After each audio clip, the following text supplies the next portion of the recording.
Tommy played Detective Corcoran in Copper, who at the end of season 1, he realizes some very heavy stuff about his wife and daughter. In season 2, how is he coping with this?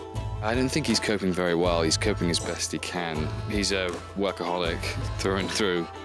And something I really love about him is that he's a hero, but he's flawed. As we all know, he's an anti-hero. He's quintessentially an anti-hero. He has a huge amount of baggage and a huge amount of trust issues. Last year, I saw him as more of a hunter drone, and this year, I see him as a little bit smarter and a little bit wiser, and I think he's growing in a sense that he's becoming a little bit more cerebral, and he's thinking a lot more about his purpose and his place in society. Everything is going to be just fine. Dr. Friedman plays a huge role in so many of the stories of the first season of Copper. How does that role evolve over the course of the second season? Interestingly enough, it gets more expansive because in the first season it was more about helping out Kevin Corcoran, the main character, but they've given Dr. Freeman much more of a storyline, so there's a lot of stuff that he's worried about. It's really cool and such an honor to play a role like that because it's an African-American doctor in 1865, New York, and when did that happen? It was very rare, and I get to play this role, so I'm so happy. How dare you question me? Anastasia, you play Elizabeth in Copper, and she has been through a lot, even from the first season. So much terrible stuff has happened to her. Do things get better in second season? No.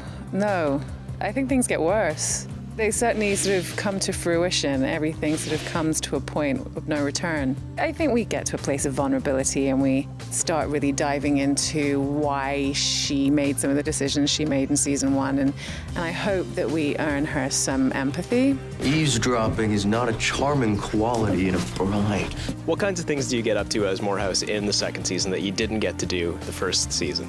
I'm wearing Union Blues right now. We're shooting a very cool scene. Morehouse just paid his way into a viewing of Lincoln's funeral before Lincoln's funeral, which is neat. I mean, we get to play these characters that are part of what made America what it is today. You really have to admire that, and you know, it's quite an honor to be able to play these characters who have had such an impact on not even just New York, but North America as a whole. I was fond of the city till the draft riots. How different was this season for you than the first one? Drastically. I think just because I got to interact with the cast more, like she was a shred-in last year. And this year, it's like there's some other people. And I finally get to wear a hoop skirt, which is cool because I get to do things like this on set, which is really impressive. This isn't a time period where it was particularly good to be a woman or a person of color, and you're lucky enough to be both of those things. What is it like fake living in this time period? We're telling stories about what it was like to be an American at the time, and I think it sort of connects you. There are still struggles, and so I think you sort of realize, God, we've come really far, and in some ways we still have further to go. What can we expect in season 2? The pace of the show this year has increased so much.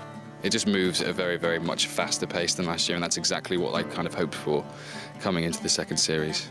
Let's not let the body count get any higher, Detective?